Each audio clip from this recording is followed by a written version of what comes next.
এইবার একটা বড়সড় ঝড় উঠতে চলেছে গুরু, এইবার একটা বড়সড় ঝড় উঠতে চলেছে। বিকজ মেগাস্টার শাকিব খান মেহেদী হাসান হৃদয়ের সাথে অলরেডি স্ক্রিপ্ট ডিসকাশনে চলে গিয়েছে। এটা কি সত্যি কথা বন্ধুরা? ছবি তো সেরকম কথাই বলছে বন্ধুরা। মেগাস্টার আর মেহেদী হাসান হৃদয়কে আমরা দেখতে পাচ্ছি একই ফ্রেমে, তারা দুজনে অপেক্ষারত। আমরা পাগলের মতন ওয়েট করে আছি। বাংলা চলচ্চিত্রে প্রায় রীতিমতো রীতিমতো একটা মরা মরা গাং বলা চলে, একদম পুরো খরা অবস্থা এখন বাংলা চলচ্চিত্রে, যেখানে কোনো ছবির সেরকম হাইপ নেই, কোনো ছবির বড় কোনো বক্স অফিস নেই। এরকম একটা পরিস্থিতিতে দাঁড়িয়ে এরকম খবর সত্যি বলছি আমাদেরকে নাড়িয়ে দিচ্ছে, আমাদেরকে উজ্জীবিত করছে। তো মেগাস্টার শাকিব খান, মেহেদী হাসান হৃদয়, তারা কিন্তু অলরেডি কিছু স্টেটমেন্ট রাখছেন, কিছু কথোপকথন করছেন, এটা বোঝা যাচ্ছে, একদম পরিষ্কার হয়ে যাচ্ছে।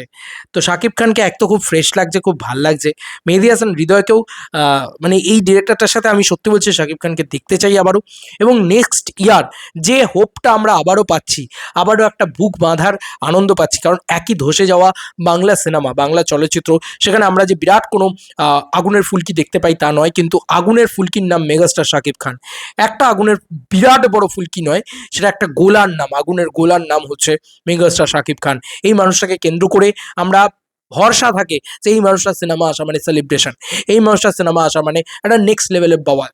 ঈদ মানে শাকিব খান, আর ঈদ মানে একটা ক্রেজি জিনিসপত্র, একটা নেক্সট লেভেলে যাবে। এবং শাকিব খানের সিনেমা মানে 100 কোটি টাকা একদিন একদিন বাংলা বক্স অফিসে কালেকশন করে আনবেই আনবে, এই বিশ্বাস আমরা করি। শাকিব খান আর মেহেদী হাসান হৃদয়ের কোলাবোরেশনে একটা সিনেমা বা মানে 82 কোটি টাকার বক্স অফিস কালেকশন করে, সেটা আমরা ওয়েট করে থাকি, সেরকম একটা ছবি। এইটাকে বলে হচ্ছে ছবি। আজকে মেহেদী হাসান হৃদয়কে দেখা যায় মেগাস্টার শাকিব খানের বাসাতে আড্ডা দিতে। খুব শীঘ্রই নতুন মুভির ঘোষণা চলে আসবে। মেগাস্টার শাকিব খান এক্স মেহেদী হাসান হৃদয় দ্বিতীয় ছবির লোডিং। তো সামনের বছর মেগাস্টারের যা লাইন আপ, যেটা বলা যাচ্ছে, সেটা হচ্ছে সম্ভবত আজকে স্ক্রিপ্টের ন্যারেশন হয়েছে।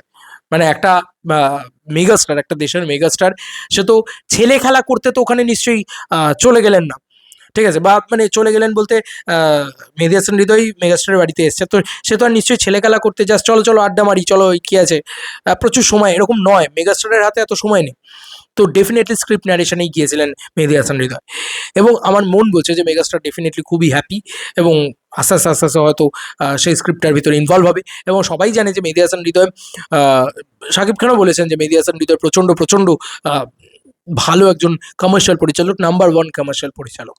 এবার পরবর্তী বছরের যদি লাইন আপ দেখি, সেখানে আমরা সম্ভবত রায়হান রাফির সাথে তুফান টুতে পাচ্ছি শাকিব খানকে। এবং পরবর্তী বছরের জন্য একটু হলেও হোপ বাড়ছে, কারণ যে যে ছবিগুলো রয়েছে, যেরকম ধরো খাদান টু, মানে আমি দুই বাংলা মিলিয়ে বলছি, খাদান টু হোক বা সেটা হোক তুফান টু হোক, সেটা মেহেদী হাসান হৃদয় শাকিব খানের পরবর্তী প্রজেক্ট, একসাথে প্রজেক্ট। তো এই সব ছবি মিলিয়ে আশা করা যায় যে বছরে 3টে বড় ছবি আমরা 2027 সালে হয়তো 3 থেকে 4টে বড় ছবি আমরা 2027 সালে হয়তো পাবো।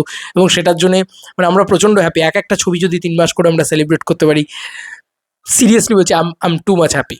সিরিয়াসলি এই খবরটা আমাকে অনেকটা খুশি এনে দিল আর কি। তোমাদেরকে আর কি মতামত, ভিডিওটাকে নিয়ে জানিও কমেন্ট সেকশনে। চলো বন্ধুরা, নতুন কোনো ভিডিওতে দেখা হবে, বাই।